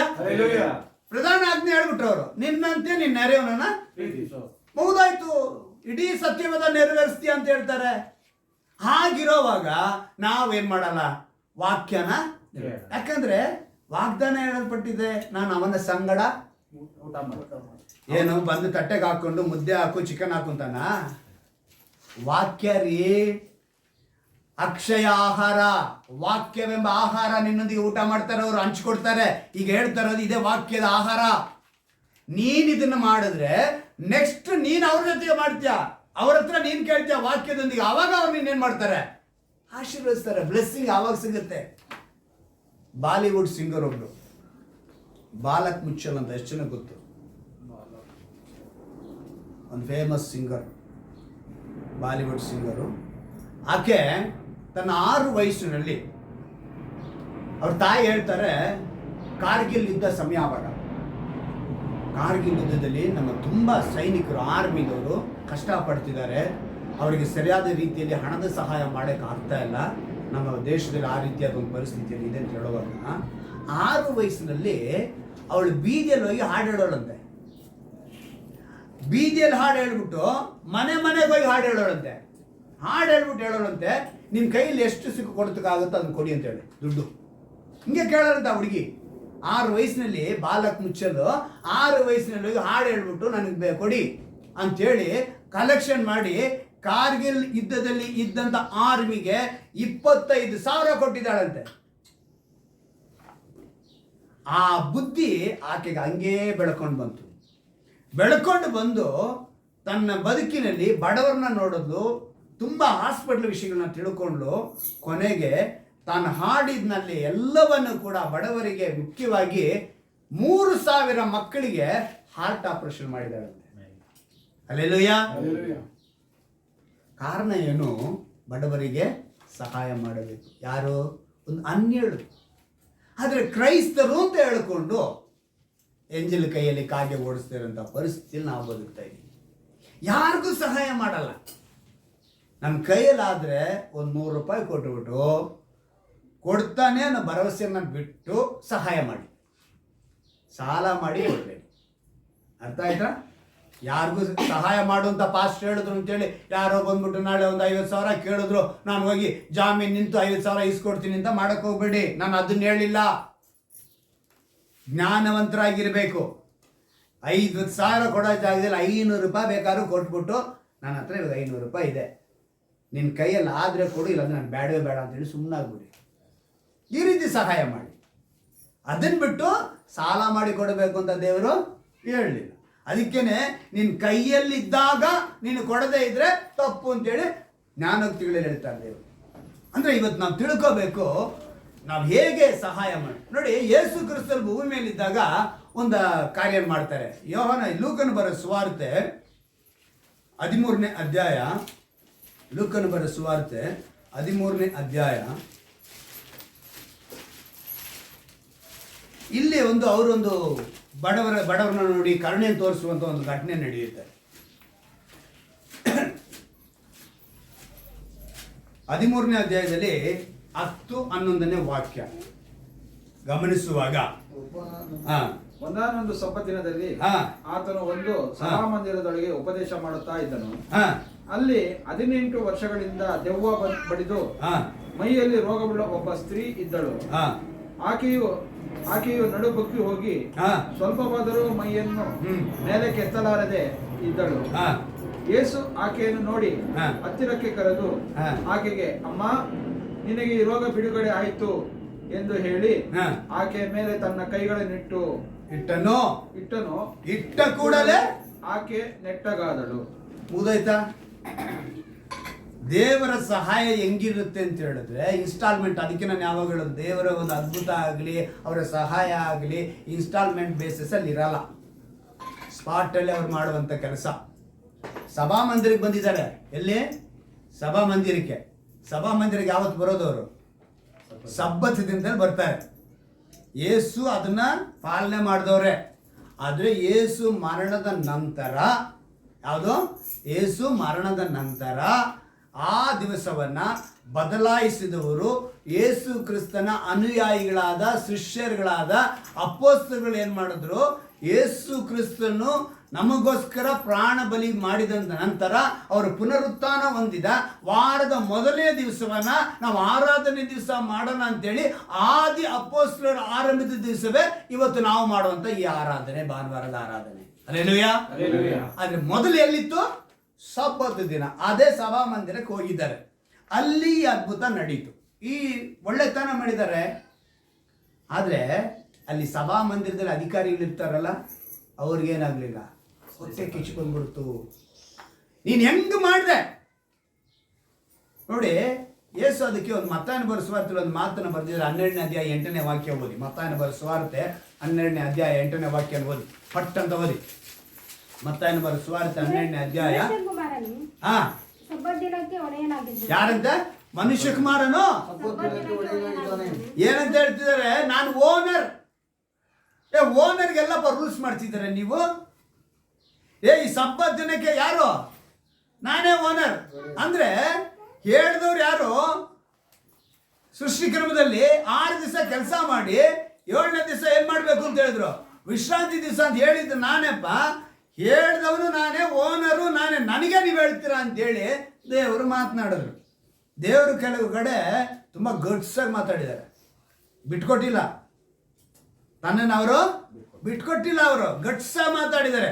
ಅಲ್ಲಿ ನೋಡಿ ಅವ್ರು ಹೇಳ್ತಾರೆ ನೋಡಿ, ಈ ಆ ವಾಕ್ಯ ನೀವು ಗಮನಿಸ್ಕೊಂಡ್ ಬರುವಾಗ 14ನೇ ವಾಕ್ಯದಲ್ಲಿ ಆ ಸಭಾಮಂದಿರದ ಅಧಿಕಾರಿಯು ನಡೆದ ಸಂಗತಿಯನ್ನು ನೋಡಿ ಸಬ್ಬತ್ ದಿನದಲ್ಲಿ ಯೇಸು ಸ್ವಸ್ಥ ಮಾಡಿದನಲ್ಲ ಎಂದು ರೋಷಗೊಂಡು ಏನ್ ಮಾಡಿದಂತೆ? ಯಾರ ಮೇಲೆ ರೋಷಗೊಂಡಿದ್ದವನು? ಯೇಸುವಿನ ಮೇಲೆ. ಆದ್ರೆ ಅವ್ನು ರೋಷ ತೋರಿಸಿದ್ ಯಾರ ಮೇಲೆ ಗೊತ್ತಾ? ಅವನು ಹೇಳ್ತಾನೆ, ರೋಷಗೊಂಡು ಜನರಿಗೆ ಕೆಲಸ ಮಾಡೋದಕ್ಕೆ 6 ದಿವಸಗಳು ಅವೆಯಷ್ಟೇ, ಆ ದಿವಸಗಳಲ್ಲಿ ಬಂದು ವಾಸಿ ಮಾಡಿಕೊಳ್ಳಿರಿ ಅಂತೇಳಿ ಜನರಿಗೆ ಹೇಳ್ತಾನೆ. ಯೇಸು ಹೇಳಕ್ಕಾಗಲಿಲ್ಲ. ಯಾಕಂದ್ರೆ ಅಷ್ಟು ಅಧಿಕಾರದಿಂದ ಗಟ್ಸಾಗಿ ಮಾತಾಡಿದ್ರು ಯೇಸು. ಏನಂತ ಹೇಳ್ತಿದ್ದಾರೆ? 18 ವರ್ಷದಿಂದ ಪಾಪ ಆಕೆ ನಡು ಬಗ್ಗಿದ್ಲು. ಇನ್ನೊಂದು ವಿಷಯ ತಿಳ್ಕೊಳ್ಳಿ, ನಡು ಬಗ್ಗಿದ ದೆವ್ವ ಅಂತ ಬರೆಯಲ್ಪಟ್ಟಿದೆ. ಇವತ್ತಿನ ಲೋಕ ಪ್ರಕಾರವಾದ ಯಾವುದೇ ಕೋರೆ ಹಲ್ಲು, ಕಣ್ಣೆಲ್ಲ ಬ್ಲ್ಯಾಕು, ಬಿಳಿ ಕೂದಲು, ಬಿಳಿ ಬಟ್ಟೆನೋ, ಇಷ್ಟುದ ಕೂದಲು ಬಿಟ್ಕೊಂಡು, ಕಾಲ್ ಮೇಲೆ ಎತ್ಕೊಂಡು, ಬಿಳಿ ದೊಡ್ಡ ಅಂಗಿ ಹಾಕ್ಕೊಂಡು, ಆ ದೆವ್ವಗಳಲ್ಲ. ಇವತ್ತು ದೆವ್ವ ಅಂದರೆ ಇವತ್ತು ಪ್ರಪಂಚ ಕ್ರಿಯೇಟ್ ಮಾಡಿರೋದು ಇಂಥ ದೆವ್ವಗಳನ್ನೇ ಕ್ರಿಯೇಟ್ ಮಾಡಿರೋದು. ಅರ್ಥ ಆಯ್ತಾ? ಸತ್ಯವೇದದಲ್ಲಿ ಎಲ್ಲೂ ಮೋಹಿನಿಂದ ಬರ್ದಿಲ್ಲ, ನೇಣು ಹಾಕೊಂಡಿರೋ ಆತ್ಮ ಅಂತ ಬರ್ದಿಲ್ಲ, ಟ್ರೈನ್ ಆಕ್ಸಿಡೆಂಟಲ್ ಆಗಿರೋ ಆತ್ಮ ಅಂತ ಬರ್ದಿಲ್ಲ. ಆಯ್ತಾ? ಆಕ್ಸಿಡೆಂಟಲ್ ಆಗಿರೋದು ಅಥವಾ ನೀರು ಬಾವಿಗೆ ಬಿದ್ದಿರೋದು, ನೇಣು ಹಾಕೊಂಡಿರೋದು ಯಾವುದು ಬರ್ದಿಲ್ಲ. ಯಾವುದು ದೆವ್ವಾಗಿ ಬಂದ್ರೆ ಆ ಆತ್ಮಗಳಿಗೆ ಶಕ್ತಿ ಇರಲ್ಲ. ಯಾವುದು? ಮನುಷ್ಯನ ಆತ್ಮಕ್ಕೆ ಶಕ್ತಿ ಇರಲ್ಲ. ದೇವರ ಆತ್ಮನಿಗೆ ಮಾತ್ರ ಶಕ್ತಿ ಇರುತ್ತೆ.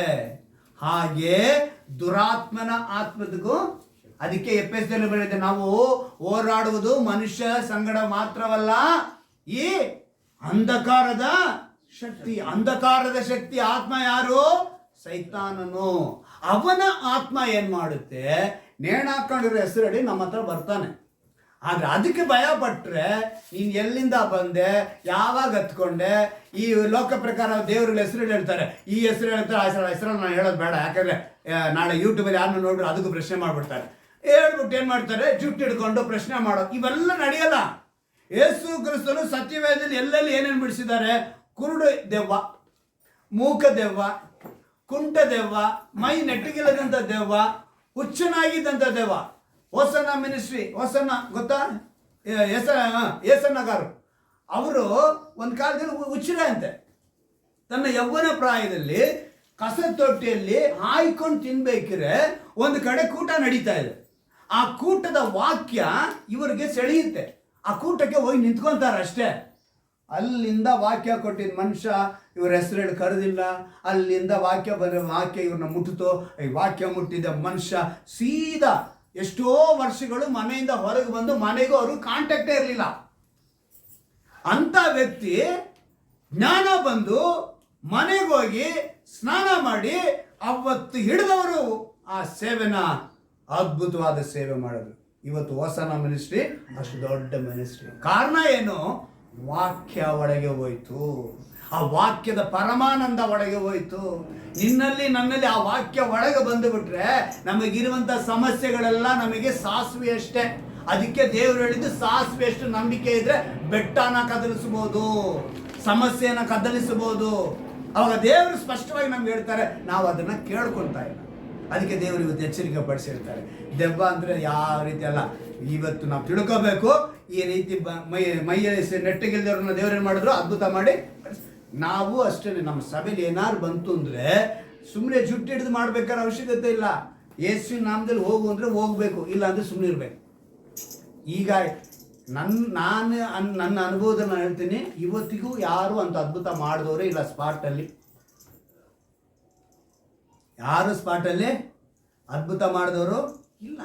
ಹೊರದೇಶದಲ್ಲಿ ತುಂಬ ನೈಜೀರಿಯಾನಲ್ಲಿ ದೊಡ್ಡ ದೊಡ್ಡ ಸೇವೆಗಳು, ಪಾಲ್ಯಾಂಗಿಚೋ ಸೇವೆ ಇದೆ, ಆಮೇಲೆ ಇನ್ನೂ ಅನೇಕ ಸೇವಕರು ಮಾಡ್ತಾ ಇದ್ದಾರೆ. ಅವರ ಸೇವೆಗಳು ಕೂಡ 4 ವಾರ ಬಾ, 5 ವಾರ ಬಾ, ನಿನಗೆ ಬಿಡುಗಡೆಗೆ ಸ್ವಸ್ಥತೆ ಸ್ವಲ್ಪನೇ ಕಡಿಮೆ ಆಗುತ್ತೆ ಅಂತ ಹೇಳ್ತಿದ್ದಾರೆ ಹೊರತು ಆ ಸ್ಪಾಟಲ್ಲಿ ಕೈ ಬತ್ತಿ ಹೋಗಿದ್ದವ್ನು ಏನಾಯ್ತಂತೆ? ದೇವ್ರು ಮುಟ್ಟಿದ್ದ ತಕ್ಷಣ ಚಿಕ್ಕದಾಗಿತ್ತು, ಕೈ ಉದ್ದ ಆಗೋಯ್ತು. ಇವತ್ತು ದೇವ್ರು ಏನೆಲ್ಲ ಮಾಡಬೇಕೋ ಅದೆಲ್ಲ ಸ್ಪಾಟಲ್ಲೇ ಮಾಡಿ ತೋರಿಸಿದ್ರು. ಅಂದರೆ ವಾಕ್ಯ ಒಳಗೋದ್ರೆ ಆಟೋಮೆಟಿಕ್ ಆಗಿ ನಡೆದೋಗುತ್ತೆ. ಅದೇ ನನ್ನ ಆಸೆ ಏನು ಗೊತ್ತಾ? ನಿಮ್ಮೊಳಗೆ ವಾಕ್ಯ ಇರಬೇಕು. ಹಲ್ಲೆಲೂಯಾ. ನೀವು ವಾಕ್ಯದ ಮೇಲೆ ಬದುಕಬೇಕು. ನನ್ನನ್ನು ನೋಡಬಾರ್ದು, ನನ್ನ ಕುಟುಂಬ ನೋಡಬಾರ್ದು, ನಾನು ಮಾಡೋ ಉಪದೇಶ ಸ್ಟೈಲು ನೋಡಬಾರ್ದು. ವಾಕ್ಯ ಮಾತ್ರ ನೋಡಬೇಕು. ವಾಕ್ಯದೊಳಗೆ ನೀವು ಬದುಕಬೇಕು. ವಾಕ್ಯದಿಂದ ಬದುಕಿದ್ರೆ ನಾನು ಏನು ಹೇಳಬೇಕಾಗಿಲ್ಲ, ನೀವು ಆಟೋಮೆಟಿಕ್ ಆಗಿ ಪರಲೋಕ ರಾಜ್ಯವನ್ನು ನೀವು ಸೇರ್ಕೊಳ್ಬೋದು. ದೇವರು ಅದಕ್ಕೆ ನಮ್ಮನ್ನು ವಾಗ್ದಾನದಲ್ಲಿ ಅವ್ರು ಹೇಳಿದ ಪ್ರಕಾರ ನಾವು ವಾಕ್ಯದಲ್ಲಿ ಊಟ ಮಾಡಬೇಕು. ಈಗ ನಿಮಗೆ 2 ವ್ಯಕ್ತಿನ ನಿಮಗೆ ನೆನಪು ತರ್ತೀನಿ ನಾನು. ಸ್ಟೆಫನನ್ನು, ತುಂಬ ಕಡಿಮೆ ಆಯುಷ್ಕಾಲ. ಸ್ಟೆಫನನ್ನು ಕಲ್ಲೆಸೆದು ಕೊಂದುಬಿಟ್ರು. ಅವನ್ನ ಯಾರನ್ನ ಏನು ಮಾಡಿಬಿಟ್ರು? ಸ್ಟೆಫನನ್ನ ಕಲ್ಲೆಸೆದು ಕೊಂದುಬಿಟ್ರು. ಆದರೆ ಉತ್ತಮವಾದ ಸೇವೆ ಮಾಡ್ದ. ತನ್ನ ಸ್ವಲ್ಪ ಕಾಲದಲ್ಲೇ ಅವನೇನು ಮಾಡ್ದ? ಒಂದು ಉತ್ತಮವಾದ ಸೇವೆ. ಆ ಸೇವೆಯಲ್ಲಿ ಅವನ ಕಲ್ಲೆಸೆದು ಮೊದಲನೇ ರಕ್ತ ಸಾಕ್ಷಿ ಅವನೇ. ಯಾರು? ಸ್ಟೆಫನ್. ನಾವು ಪೌಲನ್ನು ತೆಗೆದುಕೊಂಡ್ರೆ, ಪೌಲನ ವಿಷಯ ನೀವು ಗಮನಿಸಿದ್ರೆ ತುಂಬ ಅದ್ಭುತವಾದ ಸೇವೆ. ಯಾಕಂದರೆ ಸಭೆಗಳು, ಕೊರಿಂಥ ಪಟ್ಟಣ, ಎಲ್ಲ ಪಟ್ಟಣ, ಎಫೆಸ ಪಟ್ಟಣ, ಫಿಲಿಪ್ಪ ಪಟ್ಟಣ, ಕೊಲೋಸಿಯರ್ ಪಟ್ಟಣ, ಮತ್ತು ಇವರಿಗೆ ತೀಮೋಥೆಯವರಿಗೆ ಅಂತಿಯೋಕ್ಯ ಪಟ್ಟಣಕ್ಕೆ, ಇನ್ನು ಸ್ಮರ್ಗ ಪಟ್ಟಣ, ಏನೇನು ಪಟ್ಟಣಗಳು ಎಲ್ಲೆಲ್ಲೋ ಹೋಗಿ ತುಂಬ ದಿವಸ ಏನು ಮಾಡ್ದ ಅಂದರೆ ಅವನ ಸೇವೆಯ ಕಾಲ ಬಹಳ ಇತ್ತು, ಹೆಚ್ಚು ಕಾಲ ಇತ್ತು. ಅಲ್ಲಿಗೆ ಹೆಚ್ಚು ಕಾಲ ಮಾಡಿದ ಪೌಲನಿಗೂ ಕಡಿಮೆ ಕಾಲ ಮಾಡಿದ ಸ್ಟೆಫನನಿಗೂ ಬೇರೆ ಬೇರೆ ಆಗಲಿಲ್ಲ. ಇಬ್ಬರು ಒಂದೇನೇ ದೇವರ ದೃಷ್ಟಿಯಲ್ಲಿ. ಹಲ್ಲೆಲೂಯಾ. ನಿನಗೆ ಎಷ್ಟು ದಿವಸ ಸಿಗುತ್ತೋ ಆ ಸಮಯದಲ್ಲೇ, ಆ ಗಳಿಗೆಯಲ್ಲೇ ನೀನು ದೇವರ ವಾಕ್ಯದಲ್ಲಿ ನೆಲೆಗೊಂಡಿರಬೇಕು. ನಾಳೆ ಮಾಡ್ಕೊಳ್ಳೋಣ ಅನ್ನೋದಲ್ಲ, ನಿನಗಿರುವಂಥ ಈ ಸಮಯದಲ್ಲಿ ದೇವರ ವಾಕ್ಯದಲ್ಲಿ ನೀವೇನಾಗಬೇಕು? ನೆಲೆಗೊಳ್ಳಬೇಕು. ಸ್ಟೆಫನನ್ನು ಅದನ್ನೇ ಮಾಡಿದ್ದು. ಅದೇ ರೀತಿಯಾಗಿ ಆ ಗುರುತು ನೋಡಿ, ಇವನ್ನಾದರೂ ಕಲ್ಲೆಸೆದುಕೊಂಡ್ರು. ಇವನ ಪೌಲನ ಏನು ಮಾಡಿದ್ರು ಗೊತ್ತಾ? ಶಿರಚ್ಛೇದ, ತಲೆ ಕತ್ತರಿಸ್ಬಿಟ್ರು. ಯೇಸುವಿನ ಶಿಷ್ಯರು ಯಾರನ್ನು, ನಾನು ಅದಕ್ಕೆ ಯಾವಾಗ ಕೆಲವು ಸಮಯ ಪ್ರಶ್ನೆ ಮಾಡುವಾಗ ದೇವರು ನನಗೆ ತೋರಿಸೋದಿದ್ದೇನೆ, ನಮ್ಮ ಶಿಷ್ಯರೆಲ್ಲ ಯಾರು 3 ಕಾರು 3 ಬಂಗ್ಲೆ 4 ಬಂಗ್ಲೆ ಇಟ್ಕೊಂಡು ಎಲ್ಲ ಮೆರೆದಿಲ್ಲಪ್ಪ. ಇಂಥ ಪರಿಸ್ಥಿತಿಯಲ್ಲಿ ದಾಡ್ಕೊಂಡೆ ಹೋಗಿ ರಾಜ್ಯ ಸೇರ್ಕೊಂಡಿದ್ದಾರೆ. 3 ಕಾರು 4 ಬಂಗ್ಲೆ ಇರೋರು ನೋಡಿಕೊಂಡು ಆ ಸಭೆ ಈ ಸಭೆ ನೋಡ್ಕೊಂಡು ಪ್ರಶ್ನೆ ಮಾಡ್ತಾ ಇರಬೇಡ, ಕೊಟ್ಟಿರೋ ಸೇವೆನ ನ್ಯಾಯವಾಗಿ ಮಾಡ್ಕೊಂಡು ಹೋಗು ಅಂತ ಹೇಳ್ತಾರೆ ಹೊರತು ದೇವ್ರು ನನಗೆ, ನಾನು ಯಾವತ್ತೂ ಯಾವುದಕ್ಕೂ ಆಸೆ ಪಟ್ಟೋಲ್ಲ, ಇರೋದ್ರಲ್ಲೇ ಅಲ್ವಾ. ನಿಮ್ಗೆ ಅದು ಉದಾಹರಣೆ, ಈ ನಮ್ಮ ಮೊಬೈಲ್ ಸ್ಟ್ಯಾಂಡ್ ಪೈಪಲ್ಲಿ ಹಾಕಿಟ್ಟಿದ್ದೀವಿ ನಾವು. ಯಾರನ್ನ ಹೊರಗೆ ಬಂದರೆ ಹೆಂಗಿರ್ತಾರೆ? ಏನ್ರಿ ಇವರು ವಿಡಿಯೋ ಮಾಡ್ತಿದ್ದಾರೆ, ಯಾವುದ್ರಲ್ಲಿ ಹಾಕಿದ್ದಾರೆ? ಪ್ಲಾಸ್ಟಿಕ್ ಪೈಪಲ್ಲಿ ಇಟ್ಕೊಂಡಿದ್ದಾರಲ್ರಿ ಸ್ಟ್ಯಾಂಡು ಅಂತ ಅನ್ಕೋಬೇಕು. ನಮ್ಮಲ್ಲಿ ಇರೋದ್ರಲ್ಲಿ ದೇವ್ರ ನಾಮ ಮಹಿಮೆ ಪಡಿಸ್ಬೇಕು. ನನ್ನ ಉದ್ದೇಶ ಅಷ್ಟೇನೆ. ಅಲ್ಲೆಲ್ಲಯ್ಯ, ನೀವು ಅಷ್ಟೇನೆ. ನಿಮ್ಮ ಹತ್ರ ಏನಿದೆ, ಏನ್ ಟ್ಯಾಲೆಂಟ್ ಇದೆ, ಅದಕ್ಕೇನೆ ತಲಾಂತುಗಳ ಬಗ್ಗೆ ದೇವ್ರು ಹೇಳಿದ್ದು. ನಿಮ್ಮ ಹತ್ರ ಏನಿದೆ ಅದ್ರಲ್ಲಿ ನಿರೂಪಣೆ ಮಾಡಿ. ನಿಮಗೆ ಕೊಟ್ಟಿರೋದನ್ನ ಆ ಜವಾಬ್ದಾರಿಯಿಂದ, ಪ್ರೀತಿಯಿಂದ, ಉತ್ಸಾಹದಿಂದ ದೇವರ ರಾಜ್ಯನ ಮಾಡಬೇಕು. ವಾಕ್ಯದಲ್ಲೇ ಮಾಡಬೇಕು. ಅಲ್ಲೆಲ್ಲಯ್ಯ. ನೋಡಿ, ಈ ಭೂಮಿ ಮೇಲೆ ನಮ್ಮ ಈ ಶರೀರಕ್ಕೆ ಮರಣ ಆಗುತ್ತೆ, ಅದು ಆತ್ಮಕ್ಕೆ ಮರಣ ಆಗಲ್ಲ. ಯಾವುದಕ್ಕೆ ಮರಣ ಇಲ್ಲ? ಆತ್ಮಕ್ಕೆ. ಪ್ರವಾದಿಯ ಮೂಲಕ ತಂದೆ ದೇವರು ಒಂದು ಮಾತನ್ನು ಹೇಳ್ತಾರೆ, ಹೊಸ ಒಡಂಬಡಿಕೆನ ಇವರಲ್ಲಿ ಇಡ್ತೀನಿ. ಯೆರೆಮೀಯನ ಪ್ರವಾದಿಯ ಗ್ರಂಥ ತೆಗೆದುಕೊಳ್ಳೋಣ. ಯೆರೆಮೀಯನ ಪ್ರವಾದಿಯ ಗ್ರಂಥ, ಯೆರೆಮೀಯನ ಪ್ರವಾದಿಯ ಗ್ರಂಥ, ಅದರಲ್ಲಿ ಒಂದು ಕೆಲವು ಅಂಶಗಳನ್ನ ಹೇಳಿ ನಾನು ಮುಂದಕ್ಕೆ ಹೋಗ್ತೀನಿ. ಅದರಲ್ಲಿ 31ನೇ 34ನೇ ವಾಕ್ಯದವರೆಗೂ ಒಂದು ಅದ್ಭುತವಾದ ಮಾತು ಬರೆಯಲ್ಪಟ್ಟಿದೆ. ಏನಂದ್ರೆ 32ನೇ ವಾಕ್ಯ ಹೇಳ್ತೀನಿ ನೋಡಿ. ಈ ಒಡಂಬಡಿಕೆಯು ನಾನು ಇವರ ಪಿತೃಗಳನ್ನು ಕೈ ಹಿಡಿದು ಐಗುಪ್ತ ದೇಶದೊಳಗಿಂದ ಕರೆತಂದಾಗ ಅವರ ಸಂಗಡ ಮಾಡಿಕೊಂಡ ಒಡಂಬಡಿಕೆ ಅಂತದಲ್ಲ.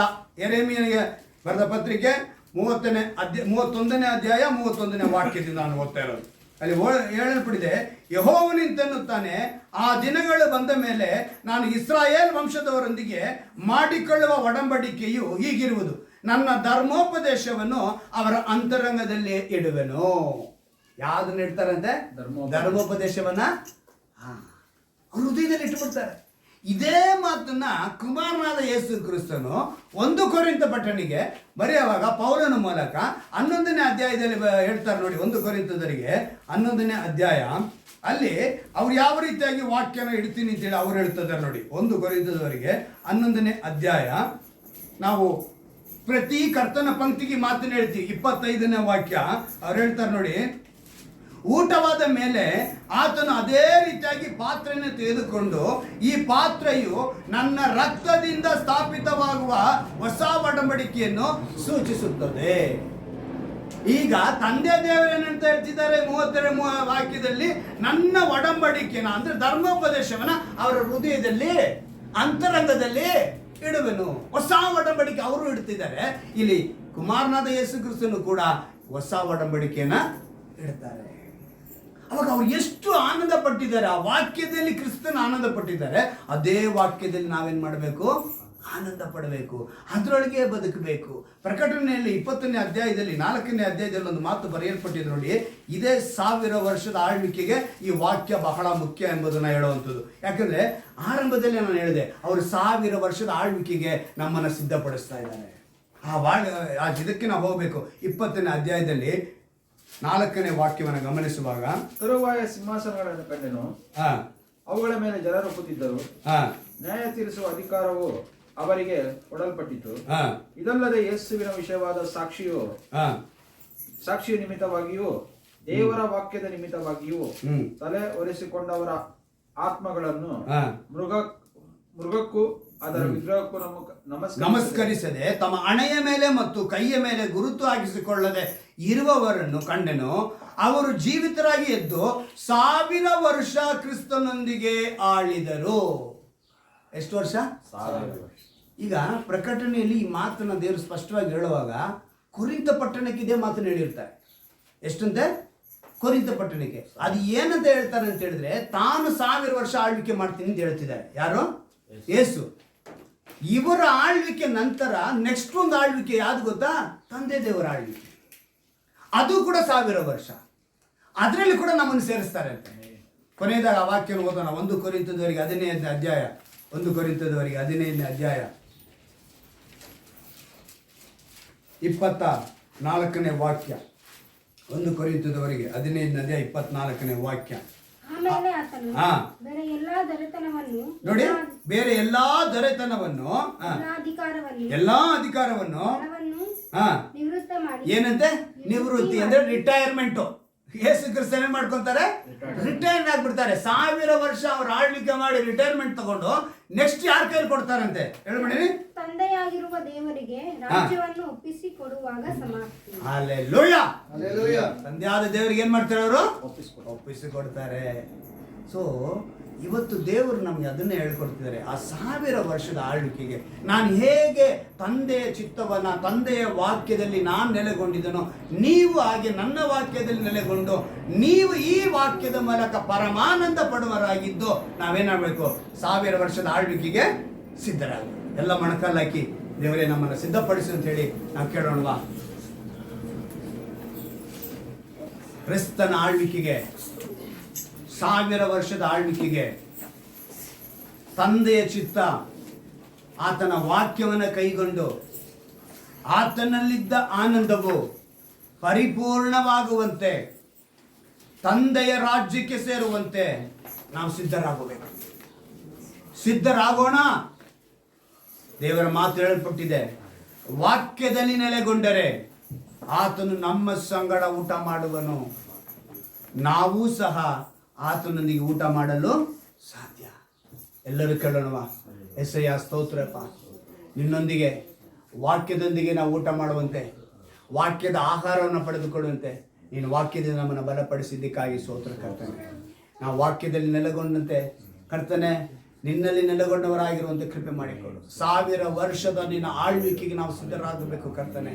ನಿನ್ನಲ್ಲಿದ್ದಂಥ ಪರಮಾನಂದ, ತಂದೆಯಾದ ದೇವರ ವಾಕ್ಯವು ನಿನ್ನಲ್ಲಿ ಯಾವ ರೀತಿ ಪರಮಾನಂದವನ್ನು ಕೊಟ್ಟಿತೋ ಅದೇ ವಾಕ್ಯದ ಪರಮಾನಂದ ನಮ್ಮನ್ನು ಆಳ್ವಿಕೆ ಮಾಡುವಂತೆ, ನಿನ್ನ ವಾಕ್ಯದಲ್ಲಿ ನಾವು ನೆಲೆಗೊಳ್ಳುವಂತೆ ಕೃಪೆ ಮಾಡಿಕೊಡಬೇಕೆಂದು ನಾವು ಪ್ರಾರ್ಥಿಸ್ತೇವೆ ರಾಜ. ಈ ವಾಕ್ಯವನ್ನು ಕೇಳಿದ ಪ್ರತಿಯೊಬ್ಬರಿಗೂ ಕರ್ತನೆ ಸತ್ಯವನ್ನು ಅರಿಯುವಂಥ ಒಂದು ಜ್ಞಾನವನ್ನು ತಿಳಿದುಕೊಳ್ಳಿ. ಕುಮಾರನಾಗಿದ್ದಂಥ ಯೇಸು ಕ್ರಿಸ್ತನು, ತಂದೆಯಾಗಿರುವಂಥ ಯೇಸು ಕ್ರಿಸ್ತನು, ಪವಿತ್ರಾತ್ಮನಾಗಿರುವಂಥ ಯೇಸು ಕ್ರಿಸ್ತನು, ಇದೇ ಸತ್ಯ, ಇದೇ ವಾಕ್ಯ, ಈ ವಾಕ್ಯದಲ್ಲಿ ನಾವು ನೆಲೆಗೊಳ್ಳಬೇಕೆಂಬುದನ್ನು ಎಲ್ಲರೂ ತಿಳಿದುಕೊಳ್ಳುವಂತೆ ಕೃಪೆ ಮಾಡಿ ನಮ್ಮ ರಕ್ಷಕನು ವಿಮೋಚಕನಾಗಿರುವ ಯೇಸು ಕ್ರಿಸ್ತನ ನಾಮದಲ್ಲಿ ಪ್ರಾರ್ಥಿಸಿ ಬೇಡುವಂತ ನನ್ನ ಚೂಳ ತಂದೆಯೇ.